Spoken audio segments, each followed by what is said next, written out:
Good evening, everyone. I am, in fact, Duэйn Johnson, and you are watching The Graham Norton Show.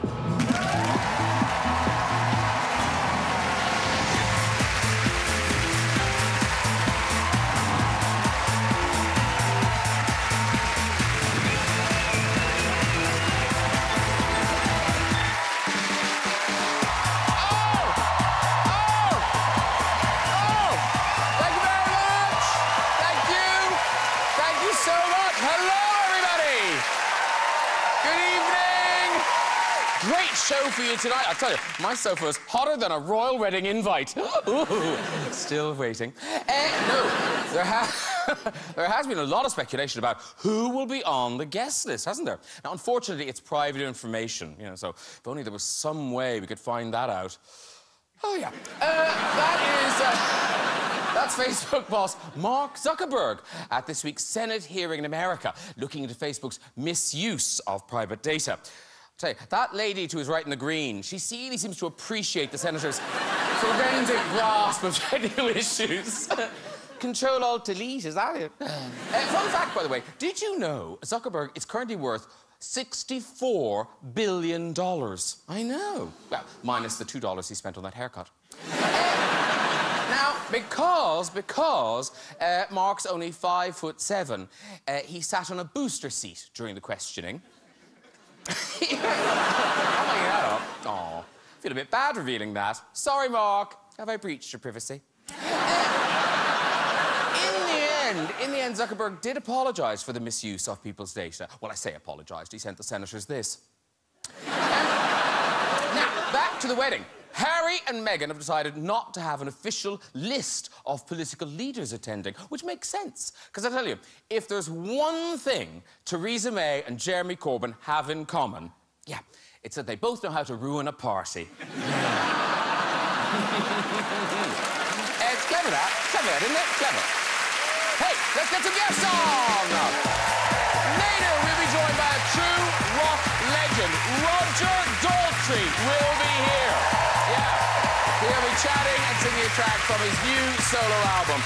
But first, he starred in The Office, Sherlock, The Hobbit, and the mega-hit Black Panther. Now he brings us the truly terrifying ghost stories. Welcome back, Martin Friman! Hello, sir. Really good to see you. Have a seat, you. Martin Friman. She's the Oscar-nominated star of Moonlight, who made her mark as James Bond's Moneypenny. Now she's back in action in the monster blockbuster Rampage. Oh, it's a pleasure to welcome Naomi Harris. Oh, waving from a distance. Hello. Lovely to see you. Come in. And saving the world alongside Naomi, this man has gone from kicking ass in the wrestling ring to becoming the biggest action star on the planet. What more can I say? It's Duэйn "The Rock" Johnson!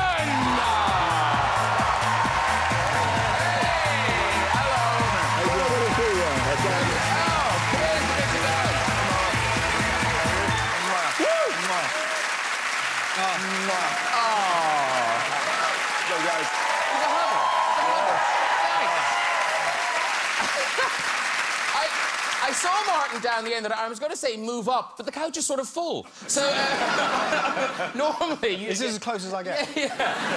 Yeah, you've kind of... Yeah, you have filled the couch. Now, ladies and gentlemen, I don't know. Duэйn Johnson, do you have your phone on you right now? Yes. Because you could be getting a call at any time. Absolutely. Any day now, any minute, we're going to give birth to a baby girl, and I cannot wait. Yeah, we. Thank you. Yeah. Yes. We are giving birth. Yes. Are we? We are, yes. Now, the contractions we're having are... You're handling it remarkably well. Thank you very much, yes. You know already that it's going to be a girl? Yes, we do. Okay. Yes, baby girl. And you've chosen... I have 3 girls, by the way. I can't make boys. I don't know what it is. Yeah, I try. Yeah, keep trying. I guess. Yeah. Well, that's the fun part. I will continue to try. Yeah. Let's try for a boy. Yeah. And you've chosen a name already? Well, right now, the name is Tia. Oh, so it might change. Baby Tia. Tia is like the first choice right? It's like on the board is Tia. But, you know, we also are very open to, you know, you never know when the baby's born, all of a sudden it's, you know, Gрэma or something. No, I mean, Tia, it does scream for a second name. Like Dalma. No, like Maria. Maria, yeah. Nice idea. It's like, when you say Tia, I just hear Maria. It's like, echo, quit. What are you going to do with the phone, though? Are you just going to disappear if you get a phone call or I'm something? gone. That'll be so Yeah. exciting. Well, I go wheels That up. would be, Yeah. that would be so Yes. exciting. Yes. And the two of you will be so jealous. They'll be like, what excuse can we think of? Did I tell you, I'm expecting something very important as well. No, mate. FedEx delivery. Yeah. I'm getting some shoes delivered. They're lovely. I don't want to miss them. Yeah, I don't want to be out. Have to go to the post office. Congratulations to Naomi as well, because since I last saw you, your fantastic performance in Moonlight. And, yeah. But now, Moonlight and the Oscars, it is now kind of stuff of legend. The end when they read out the wrong name, and we've talked about it on the show before, and Warren Beatty's been here, we asked him what was it on and everything. But you were in the middle of it, so you did end up on stage. You did go up in the end. Eventually, yeah. Eventually. I mean, yeah, it took me a while because I was kind of glued to my seat in just shock, and then our producer dragged me on stage, so... But is it a nice way to win, to have disappointment first and then go, oh, no, yay! I think it is in a way, because there's never been a moment like that before or since at the Oscars, so I think it's kind of cool. And when Everyone always remembers that moment, Everyone right? remembers Well, that moment. when you're on Yeah. stage, you were looking out at the audience, and we've shown this picture before. It's a great picture. It's everyone, like Matt Damon, like a fly could fly with him. Michelle Williams looked shocked, but I don't think anyone is quite as concerned as Dwayne Johnson.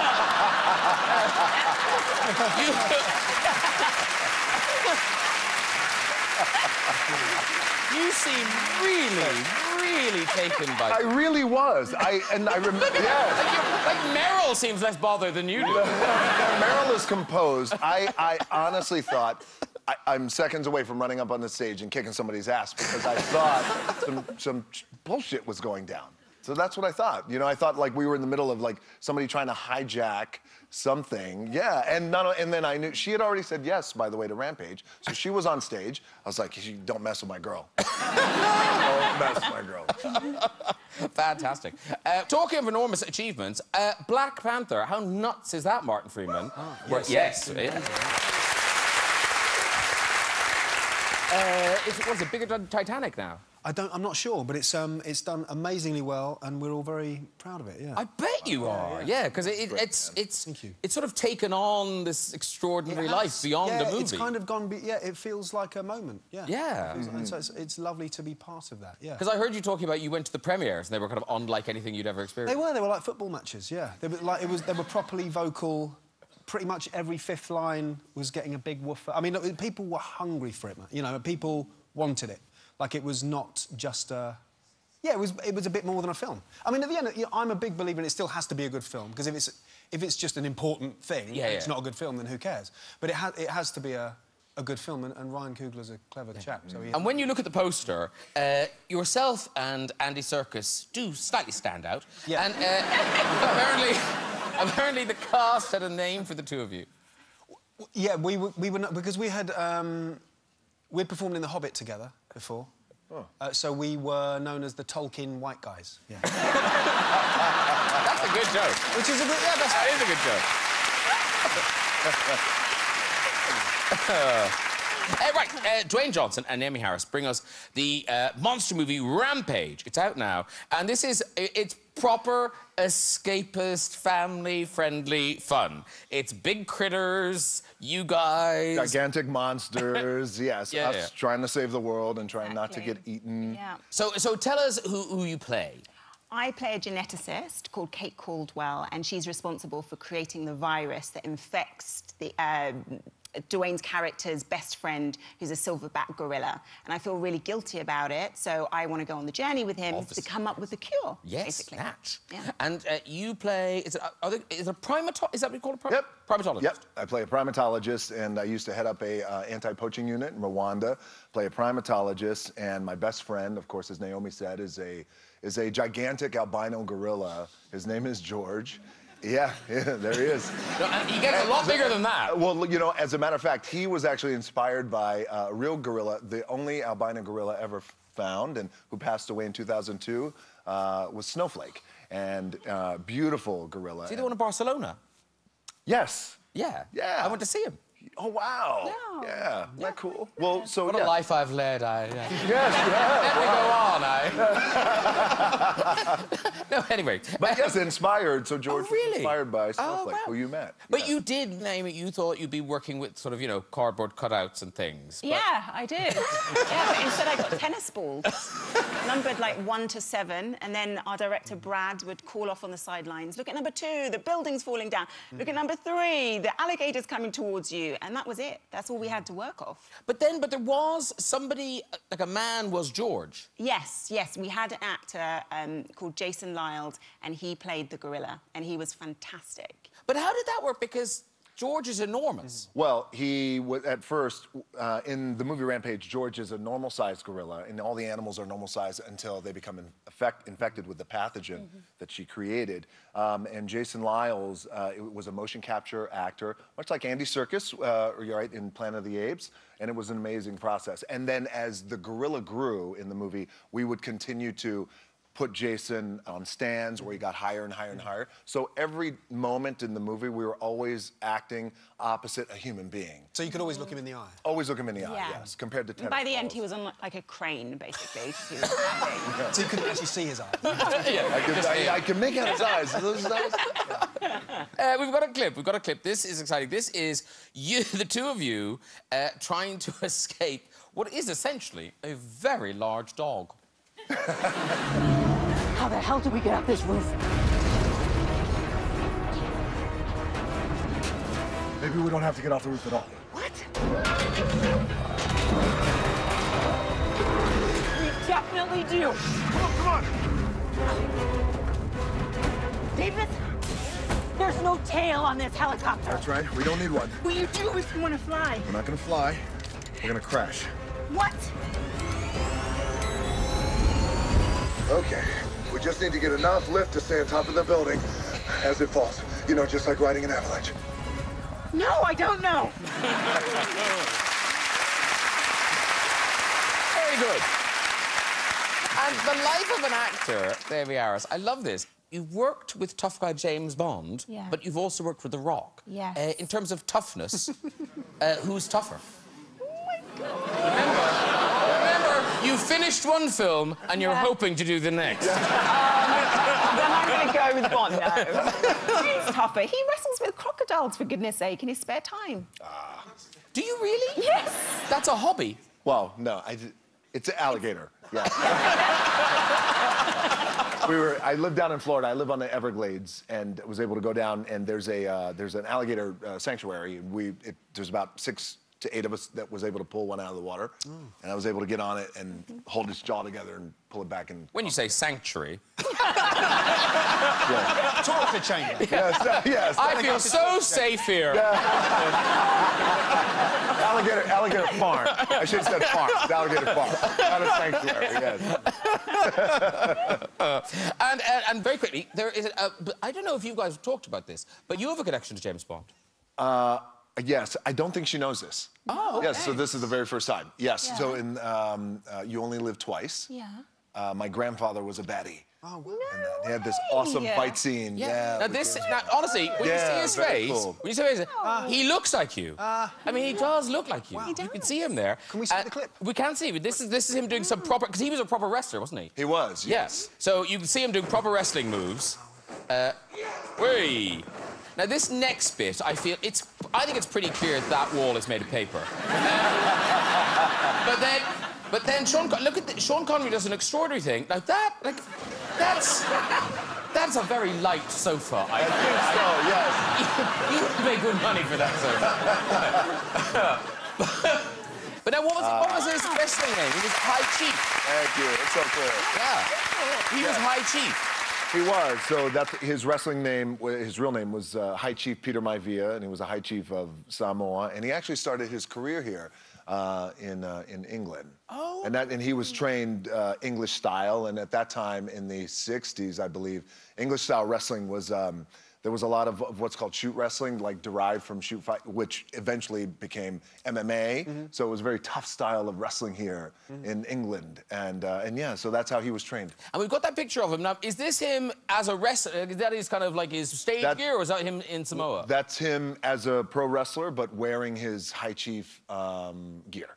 And is it true that in Moana, your character was based on him? Sure, correct. So a lot of the details of that character, Maui, was based off of my grandfather with the long hair and very big build and tattoos. And in Polynesian culture and Samoan culture, to become a High Chief, you have tattoos 360 degrees from your knees all the way up to the bottom of your chest. Everything. Wow. And it's hardcore, and they do it with a tap. Yeah. Yes. Everything? Nah, not everything. Well, yeah, that's what I heard. I heard everything. Yes. Working around. Well, the cash and prizes is lifted, and then you... Oh, okay. Yeah. But because you've been in that film now, do you get sort of children wanting you to kind of delight them as Maui? All the time. All the time. Like, it's constant. It's always constant. Oh, you sing the song, sing your song, sing your song. And I do it, and then they cheer, and then I go, say, okay, well, have a good day, and then sing again. Constant, yes. He has a great voice, though. Oh, thank you. You should sing for them.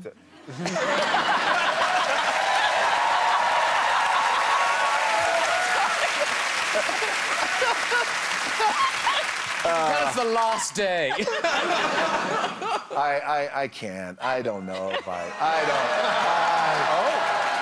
don't. That looked like a man who wants to. I don't know. All right, let's see. What's the music? What's the music? We'll just go right into the rap part, and this is what the kids love. So it's all right. Listen, kid, honestly, I could go on and on. I could explain every natural phenomenon. The tide, the grass, the ground. Oh, that was Maui just messing around. I killed an eel and I buried its guts. Sprouted a tree, now you got coconuts. What's the lesson? What does it take away? Don't mess with Maui when he's on a breakaway. And the tapestry here on my skin is a map of the victories I win. Look where I've been, I make everything happen. Look at that me, mini Maui just tickety-tapping. Oh! Thank you. That's so impressive. Thank you. Now, Martin Frimon, you bring us such a scary film. Ghost Stories. It's out now. Some of you may have already seen it. And it is what it says. It's a collection of ghost stories with a sort of framing device. Yes, indeed. Yeah, I suppose it sort of borrows from that kind of British horror film, I guess from the 50s to the 70s, those sort of portmanteau films where there'd be 3 or 4 stories in one film, somehow kind of linked. Those Hammer and Amicus old British films that I grew up watching on the telly, I guess. You know, that was one of my first connections with horror. I'd watch Match of the Day on a Saturday night and then a double bill of, you know, some old horror films. It was fantastic. And I guess it borrows a little bit tonally from those, but all new original stories, based on the play by the same directors and writers Andy Nyman and Jeremy Dyson. We'll talk about it in a minute, but first, here's a taste of what to expect.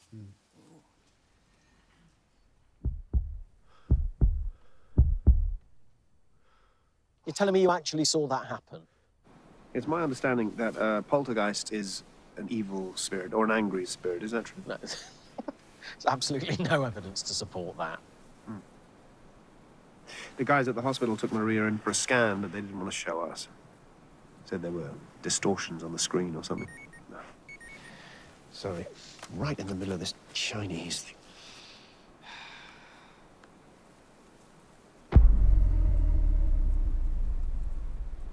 Yeah, so the scan.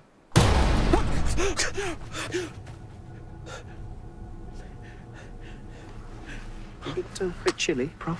Sorry, I... Have you ever killed anything, Mr. Goodman? Certainly not nothing you'll admit to, eh? So good. Those fights. That's cool. I love those fights. They're great. Yes, yeah, they're clever chaps. Yeah. Andy and Jeremy. And Really Andy's good. brilliant in the film as well.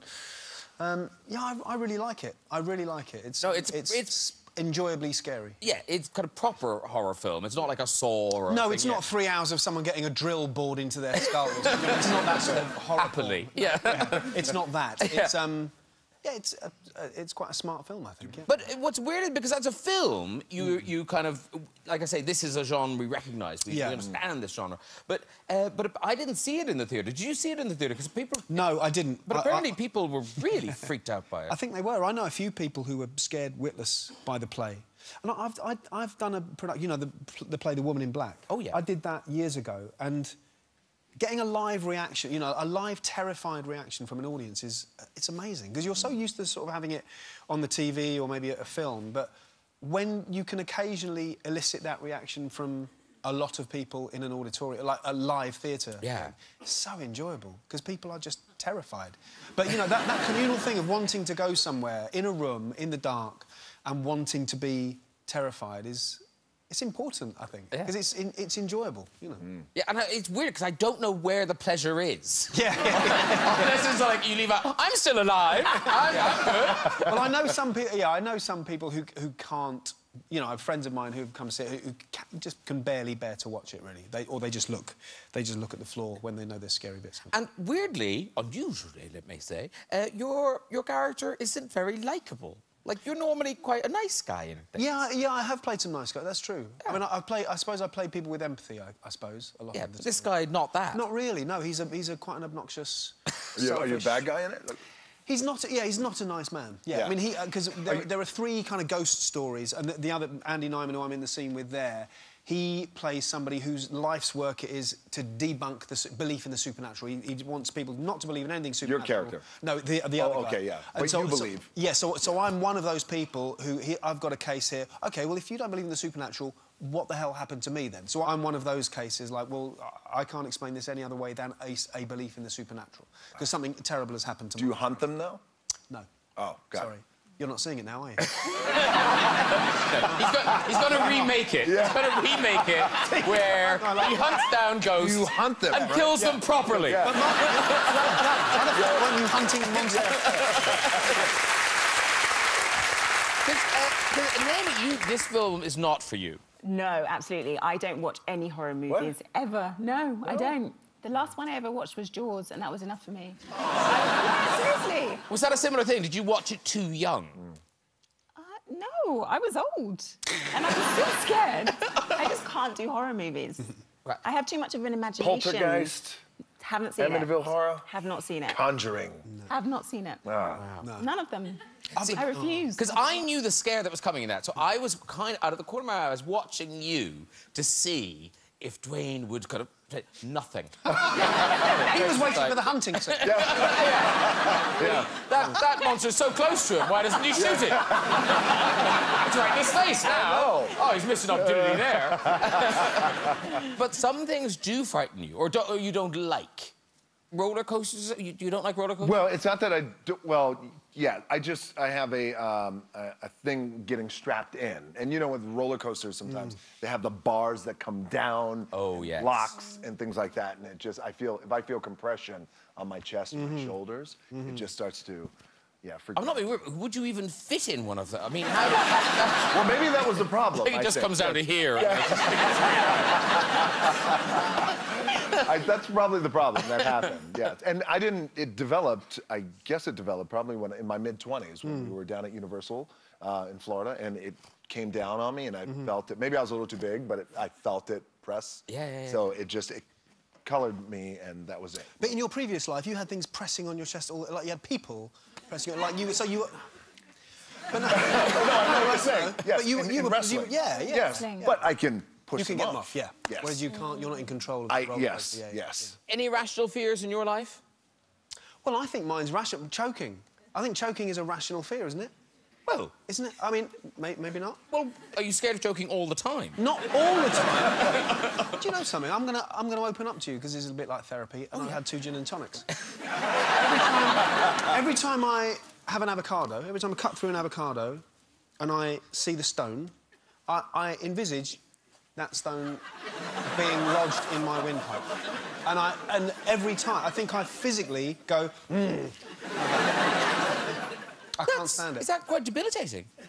No, I just don't have that much avocado. I just don't do it all the time. No, I've got a real thing, though. I've got a real thing about choking. I mean, if you're on your own, if you're in a hotel, you know, if you're just... It could take days to find you. Well, if you choke to death. Well, I just wonder, has it happened to you? Yes, I've choked to death many times. Who is this? No wonder you're scared of it. Yeah. No, it has happened to me. Oh, you have choked? On food? Yeah, and it's scary. It's a horrible... Did somebody dislodge it? One time they did, actually. It was... I did that show, Never Mind the Buzzcocks, and one time I'd had too many crisps. Because I'm a pig, and I like eating crisps as quickly as possible, so I hoovered these crisps down, and they weren't ready to go down, and they got lodged. And so I had a beer in my hand, and I was, like, doing that, and people going... And so I had this beer, it sort of all came out. And thank God, someone, an actor called Andy Smart, who I'd known for years, got behind me and did the Heimlich manoeuvre, and I was very, very grateful. Because, as I understand it, if you can still breathe or talk, then it's in the safe pipe. Or cough, or... Yes, yeah, then you're not going to die. But it feels very scary when you've got something lodged in your throat. That's happened to me a few times. Last time it happened to me was at Andy Serkis's house. Wait a minute, that's happened to you a few times? Yeah! Because I still haven't learned. Stop wolfing food down! But, Graham, it's fucking crisps. What do you want me to do? I'm not going to chew that shit. I'll just devour crisps. What's a crisp? Is it like a donut? Potato chips. Oh. Yeah. Potato chips. Yeah. They're nice, right? It seems unlikely, doesn't it? Yeah. But also, they're a bit jagged. They're a bit jagged. Ow. Do you swallow them whole, or do you chew them? You chew them. You would think not. Yeah. You would think not. But no, I do definitely chew, but, You just ate too much. not enough. Yeah, because I'm in such a hurry to get that crispy flavour. To get that sort of hit of cholesterol. Yeah. Oh, I can't wait for your obituary. He'd been warned many times. Now, I think we were asked on the way if you had any kind of irrational fears or phobias. So, to put up your hands if you've got fears and phobias. Fears and phobias. OK, I'm going into the audience. Here we go. Keep your hands up, keep your hands up. I'll start up here. Oh, there's a lady up here. Hello. Stand up, do. What's your name? Harris. Harris. And what are you scared of? Crisps. No! No! Are you just saying that? No, are you seriously scared of crisps? Why are you scared of crisps? I did this course when I was 10 or something, and these girls had one of those, you know, the big, like, multi-packs? Oh, yes, I do. And they spilt them all over the floor, and there were all those sort of crisp dust everywhere. I feel weird talking and... Yeah, maybe never do again. Yeah. So it was just the dust, the crisp dust frightened you? Dust, and now the smell, everything. But you've never choked on a crisp? No. No. She wouldn't have the chance. Oh, thank you very much. You raised your hand up? Oh, both hands up. Stand up, too. What's your name? Ahmed. Hi. Ahmed. And what's your fear? It's very serious. I have a physical fear of kids wearing suits. I like that. That's good. Yes. I know. Like, first confirmations, they're not for you. Yeah. So, it must be difficult at weddings. Yeah, it's actually my sister is getting married in July, but she told me it should be okay. She made sure that the children are just in jumpers and jeans. So my question is, if you see a kid with a suit on, what happens? Like, what do you feel? It happened to me last weekend. So my kids know about my condition. So I was I was walking in the street with my kids, and then my daughter was like, "Oh, Daddy, look!" And there was a group of people, and they were actually stepping out of a wedding. And she said, oh, "Look!" And there was a child with a suit, a bow tie. Actually. Oh, not a bow tie. I was in the middle of the road, almost, you know, like. Really? And my daughter was laughing at me, of course. And do you know where this comes from? Actually, I think it might be a trauma from a movie where there was a killer dwarf. But children are getting the blame. But I'm not sure, I mean... Yes. Now, is yours food-based or not food-based? No, Oh, not food-based. Oh, do stand up, too. What's yours now? Sheep and goats. Sheep and goats? Yeah, yeah. Now, that must Mostly be... sheep. Mostly sheep. The eyes, I can't deal with the eyes. What happens to sheep's eyes? Have you seen the eyes of a sheep? Just the pupils. It's just weird. I can't deal with it. Does anyone know what he's talking about? Look it up on Google. Look it up. Look it up. So sheep's eyes? Yeah, yeah, the pupils. I can't... They are the eyes of a serial killer. Really? So a sheep in sunglasses, fine. I'm fine with that. I'll cuddle it. And when did you discover you were afraid of sheep and goats? Sheep and goats. I went to Wales. Oh. That will do it. Well done, all the focus people. Very good. Children in suits is my favourite. Wow. Children in suits makes sense. It does. Listen, time to meet our final guest. He is the iconic frontman of one of our greatest rock bands, The Who. They've sold over 100 million albums, broken records worldwide. Please welcome for the first time the great Roger Daltrey. This way. He's this way. There he is. Hey. Hello, sir. Very, very nice to see you. Come in. That's Dwayne. Good to see you. Hiya. Martin. Have a seat, too. Have a seat, too, sir. There you go. Oh, welcome to the show, sir. How are you? Very well, thank you. Good, good, good. And welcome back to the world of music, to a new album, As Long As I Have You, and that is out on the 1st of June. Yeah. And I suppose it's not quite what people would expect from Roger Daltrey's solo album. No, well, my solo albums were always a hobby, but I've taken this one seriously.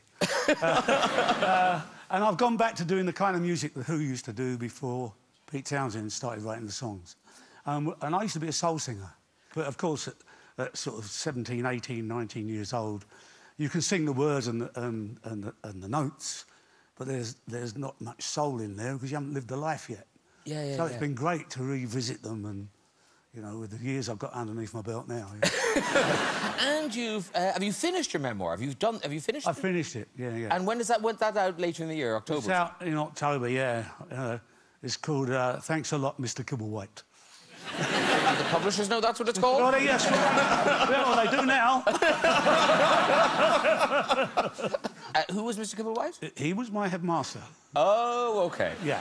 But, I mean, I looked at all the other rock biographies and I didn't do a publishing deal and then write a book. I just wrote a book and then went and gave it to publishers. And they liked it, and I was shocked. Because I didn't want to be under the cosh of, we want more of that, we want more of that, we want more of that.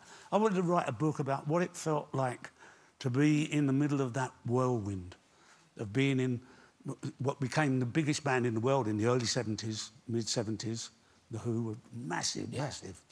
And, of course, we were street kids from Shepherd's Bush, from around here. Yeah. So to deal with what was loaded on us at sort of 25 years old was so difficult because it was an industry that we were making up as we went along. And not to judge the other members of The Who, but are you the only one who remembers any of it? No, Pete remembers a lot of it. There's big gaps that I don't remember, I must say. I've had 5 quite bad concussions in my life, and there's such big gaps that I don't remember. But I was the only straight one with 3 addicts. You know, Pete was an alcoholic, later a drug addict. John was an alcoholic, cocaine addict. Moon was an anything addict. Even Vim. But that must have been so hard being that guy. Well, someone had to be straight, and someone had to be tough, and it fell on me.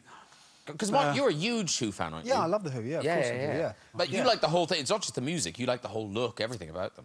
Yeah, I mean, you know, since I was a kid, the mod thing was always a massive, massive thing for me, and it influenced my entire life, really, yeah. It did. Are you sorry you didn't end up in music? Because I hear you talking about music, and it seems like you like it more. Well, I do. I like it more than anything, yeah. Yeah. It's definitely my favourite art form. I can literally sing, but, I mean, you wouldn't want to hear my album. You would have to try making one. You're good. Yeah, do that. And when it comes to, you know, lots of people love The Who, but when it comes to all those stereotypical, archetypal kind of rock band things, you know, smashing guitars, wrecking hotel rooms, throwing TVs out of hotel rooms, that's all you. I mean, that's all... That wasn't me. No, but it was The Who. That was The Who who started all that. Yeah, it was mostly Keith Moon and Pete Townsend. Moon did most of the damage, but Pete Townsend was quite an instigator of quite a lot of it. And it was all done in great jest at the time, but now I think back on it, a lot of it wasn't really very funny. But, well, there's one thing we can talk about, because we've got a clip. This is a moment of madness. Was it your live kind of prime-time debut on American TV? You're talking about Smothers Brothers? The Smothers Brothers. Oh, God. Oh, dear. The Smothers Brothers was the biggest show in America in its day. This was 1967. And they invited us on, and of course, we were kind of famous at that time for breaking up our instruments with My Generation. And we did the rehearsal. And by the way, on the same show were two of the biggest stars of their time in the whole of the film industry. There was Betty Davis and Mickey Rooney. Wow. Anyway, unbeknownst to us, we used to have this kind of thing where the drums kind of just went poof, and smoke came out, and just a relatively tame little thing, you know, where Pete broke his guitars. And it was theatrics to go with the noise that the guitar made while it was being broken, which was like an animal being slaughtered.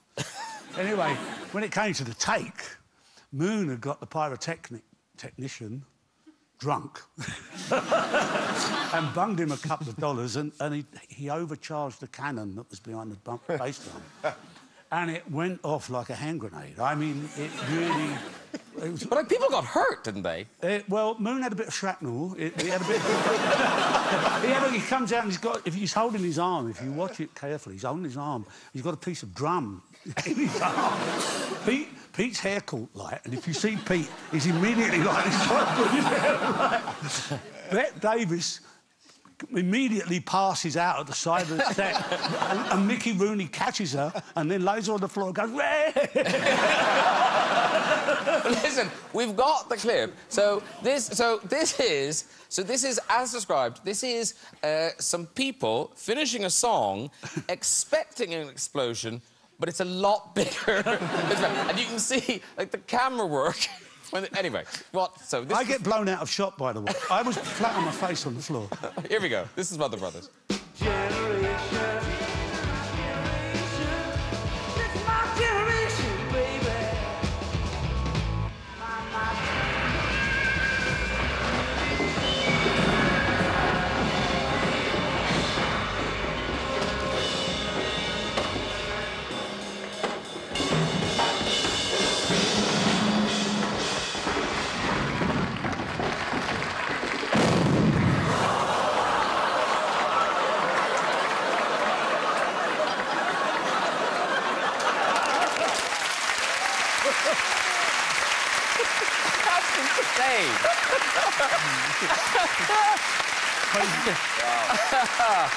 Well, let's hope that doesn't happen tonight.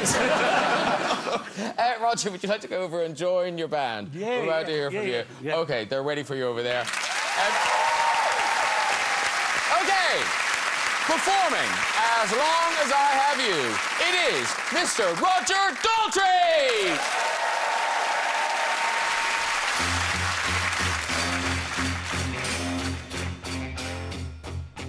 Born in darkness, but I'm on my way up to the sun. I had a lot of battles, some I've lost and some I've won. Well, let me tell you, girl, you ain't seen nothing yet. As long as I have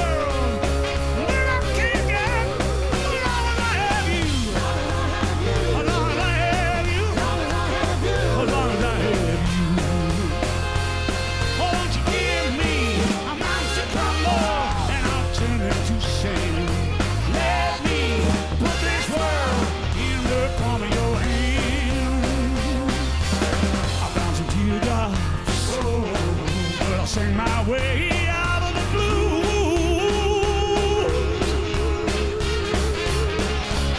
I had to learn to stand up, even when they scared me out of my shoes.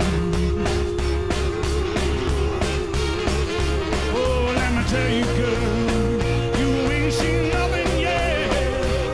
There's nothing in this world that I can't get as long as I have you. As long as I have you. As long as I have you. As long as I have you. As long as I have you. Oh, won't you give me a mouse to crumble and I'll turn into sand.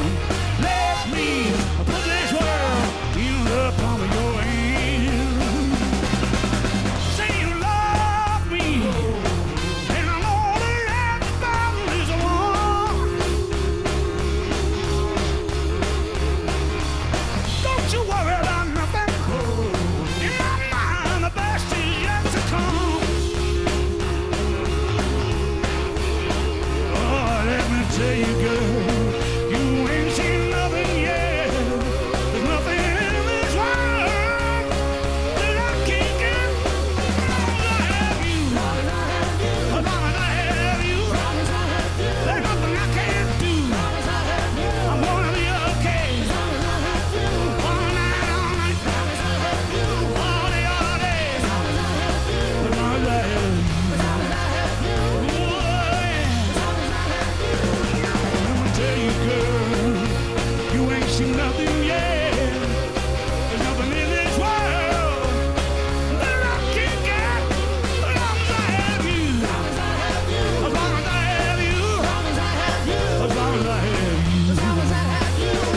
Oh, won't you give me a mouse to crumble?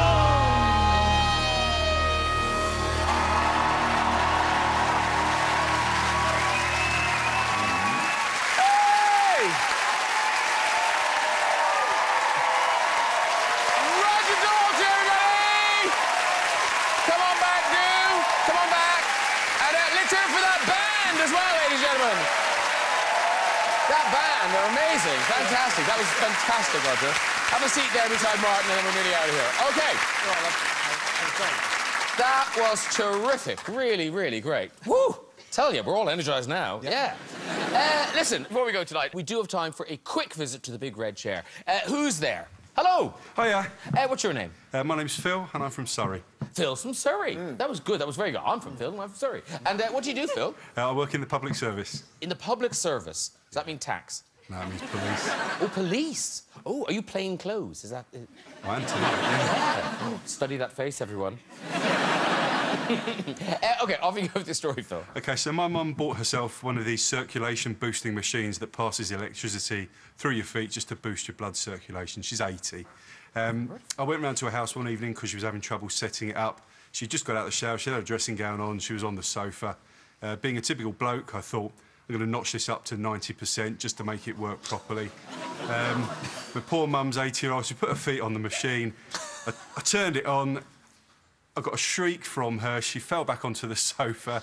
Unfortunately, legs went 10 to 2. She kicked me in the jaw. I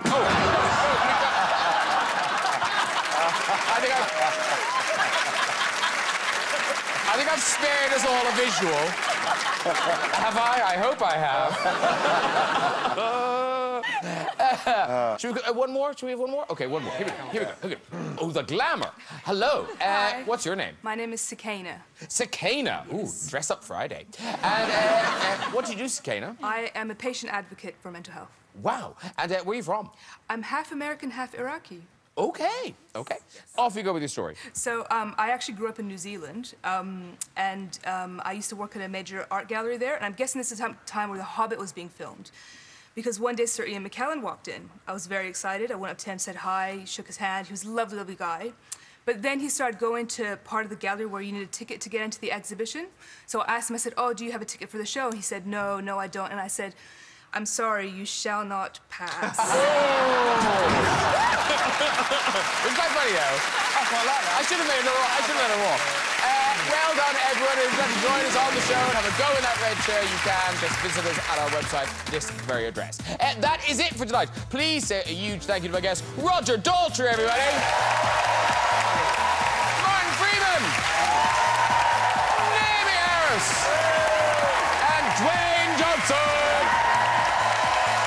join me next week with musical guests Calvin Harris and Dua Lipa, Hot from the Kitchen, Mary Berry and Claudia Winkleman, actor Maxine Peake, episode star Matt LeBlanc, and Doctor Strange himself, Benedict Cumberbatch. I'll see you then. Good night, everybody. Bye-bye.